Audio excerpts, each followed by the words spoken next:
TV 247 tem o prazer de estar com o deputado Wadi Damus, do PT do Rio de Janeiro. Deputado, você foi presidente do DCE da UERJ, presidente da OAB do Rio de Janeiro e chegou ao Congresso com uma forte defesa da presidente Dilma e do presidente Lula atualmente. Um governo de esquerda em 2019 tem como efetivar as mudanças necessárias sem um Congresso com qualidade? Túlio, um prazer estar falando aqui com as amigas e os amigos, né, do 247, do qual sou assíduo colaborador. A minha trajetória, você vem lá de trás mesmo, né? Desde a época de estudante. Eu fui contemporâneo de parte do período de vigência da ditadura. Eu me formei em Direito pela Faculdade de Direito da UERJ, Universidade do Estado do Rio de Janeiro, onde tive uma forte atuação no movimento estudantil. Eu pertencia àquela época a uma organização de esquerda, clandestina, né, já que as organizações eram proibidas, eram perseguidas, algumas foram inclusive trucidadas pela ditadura, e tive um papel de alguma relevância no movimento estudantil da UERJ. Fui presidente do Centro Acadêmico da Faculdade de Direito, CAUC. Fui presidente do Diretório Central de Estudantes da UERJ. Né? E após isso eu, quando formado, já formado, eu me transferi para o Maranhão. Fui fazer trabalho político no Maranhão. E lá eu fundei o PT, inclusive. O PT do Maranhão contou com a minha colaboração na sua fundação. Eu fiz parte da comissão provisória de fundação do partido e, enfim, então eu tenho uma história com o PT, né, desde a sua fundação, e tenho uma longa trajetória de atuação política. Após isso, voltei para o Rio e, num período em que a OAB, as forças de esquerda liberais na OAB perderam a eleição em 1990, eu senti necessidade, eu achei que era importante, como advogado, atuar para recuperar a OAB das mãos dos conservadores de direita. E por lá fiz uma oposição de 16 anos e que acabou me levando à presidência da OAB nos períodos de 2006 a 2012. E depois da OAB fui presidente da Comissão da Verdade do Rio, né? E depois resolvi me aventurar, né, na vida política parlamentar. E eu sou deputado federal pelo PT do Rio de Janeiro. Olha, não temos como não falar nessa noite, dia 28, houve um atentado em Curitiba, segundo a presidente Gleisi, 20 tiros e, pelo que temos de informação até agora, 2 feridos. É o ódio induzido que foi colocado no Brasil? Ah, sem sombra de dúvida, né? O que eu li no noticiário, inclusive do 247, é de que os bandidos, os facínoras, os fascistas, terroristas que cometeram esse atentado, gritavam Bolsonaro, Bolsonaro. Eu até não acredito que o Bolsonaro tenha mandado eles fazerem isso, mas o Bolsonaro inspira isso, né?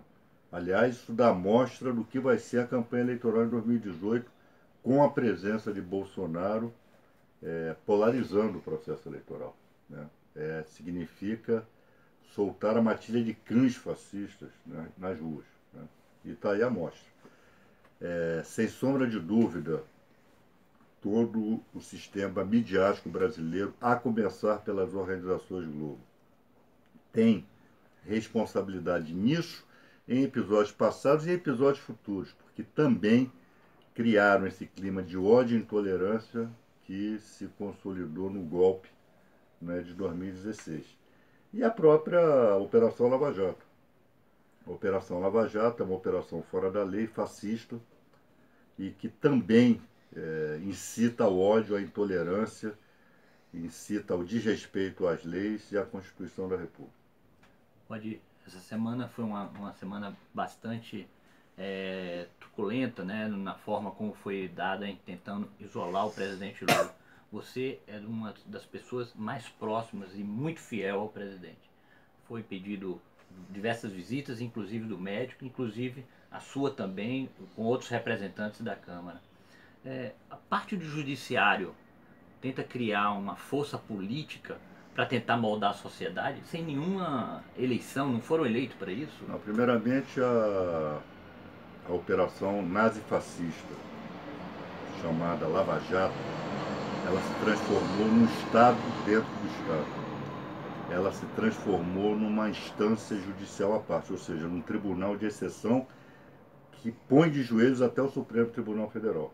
Eu espero que o Supremo Tribunal Federal finalmente tenha percebido isso e comece a enquadrar essa turma de fora da lei que integram, né? Esses fora da lei que integram a chamada Operação Lava Jato. E eu tive lá em Curitiba, eu fui desrespeitado, tive prerrogativas desrespeitadas em duas esferas, na esfera advocatícia e na esfera parlamentar. Eu sou advogado do presidente Lula, sou constituído nos autos do processo de execução penal e a juíza carcereira, a doutora, acho que é Carolina o nome dela, eu já estou me antecipando aqui ao que a história vai fazer com ela. Ninguém vai lembrar dela dentro de 6 meses. O Lula não. O Lula vai ser lembrado eternamente no Brasil. Ela entra para a lata de lixo da história. Mas a juíza carcereira, sob a alegação de que eu sou parlamentar, estava impedido de exercer a advocacia. Eu não sei se é despreparo, simplesmente, né, ou se é uma condução política. Né? Eu acho que são as duas coisas. Ela é despreparada, tecnicamente, e integra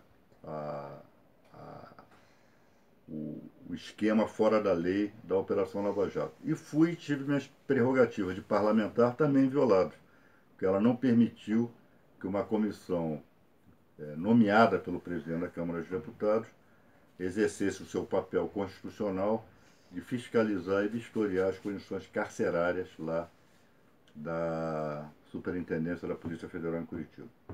Uma situação bem complicada, né? Acho que a análise da Constituição vai para cada cabeça e da forma que eles querem, né?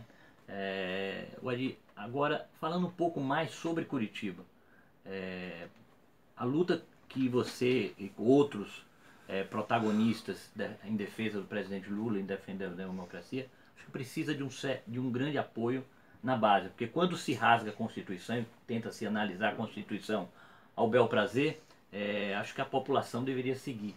Dia 1º de maio é uma grande oportunidade para a gente mostrar a questão legalista da Constituição, pedir os direitos nossos de volta? Não, sem sombra de dúvida. O 1º de maio é um dia mundial de luta da classe trabalhadora. É um dia histórico, desde o século XIX. Né? Então, o dia 1º de maio sempre foi um dia, sempre, né, com mais intensidade em determinadas conjunturas, com menos intensidade em outras conjunturas. Sempre foi um dia de luta e resistência da classe trabalhadora e do povo pobre. Né? Não será diferente agora, esse 1º de maio de 2018, que vai se concentrar na República Nazifascista de Curitiba. Né? Então, a classe trabalhadora, em pleno reduto fascista, vai organizar um histórico 1º de maio. Então, isso é motivo de as pessoas terem esperança. Né? Ali estarão milhares e milhares de trabalhadores de todo o Brasil prontos a defender a democracia, prontos a restaurar a ordem democrática do Estado de Direito. Então é com muito otimismo que eu vejo esse 1º de maio. Eu acho que ele pode marcar uma virada nessa conjuntura, em que nós vamos dizer aos fascistas que não aceitamos a sua companhia, não aceitamos a sua dominação. Né? Isso será dito em alto e bom som.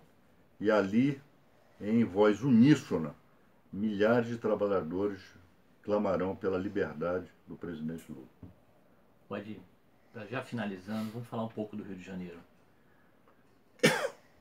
O MDB, assim como destrói o Brasil, destruiu o Rio de Janeiro. Existem inúmeras histórias de situações mais degradantes possível. A esquerda tem uma responsabilidade de se unir para devolver o protagonismo ao Rio de Janeiro? Olha,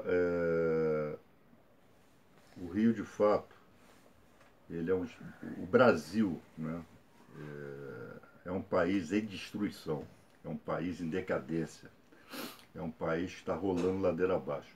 Dentro desse quadro trágico brasileiro, o Rio de Janeiro é o quadro mais trágico, né? O Rio de Janeiro hoje é a unidade da federação que mais envergonha, né, o seu povo.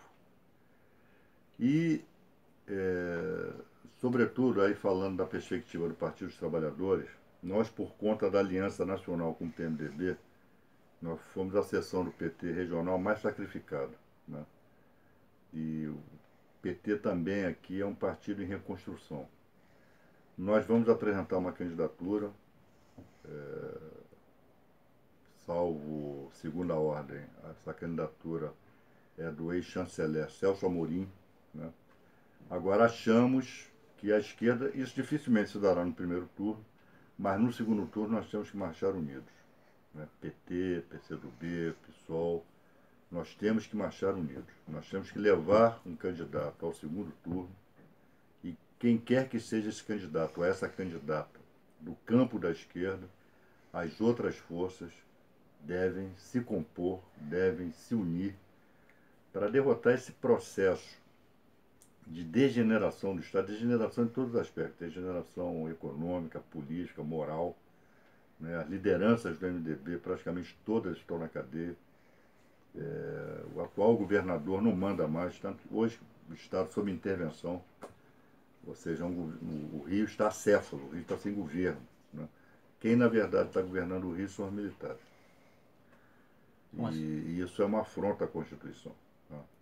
Então nós temos uma tarefa, se no Brasil já é uma tarefa hercúlea, aqui no Brasil, aqui no Rio de Janeiro é uma tarefa hercúlea em dobro, né? Recuperar econômica, política e moralmente o Estado do Rio de Janeiro. Deputado Adir Damus, do PT do Rio de Janeiro, muito obrigado por receber a TV 247. Contamos com sua luta contínua pela defesa da democracia. Sem sombra, essa luta é incessante. Um forte abraço aí aos companheiros e companheiras, apoiadores do 247 e sua equipe. Obrigado. Obrigado, senhor.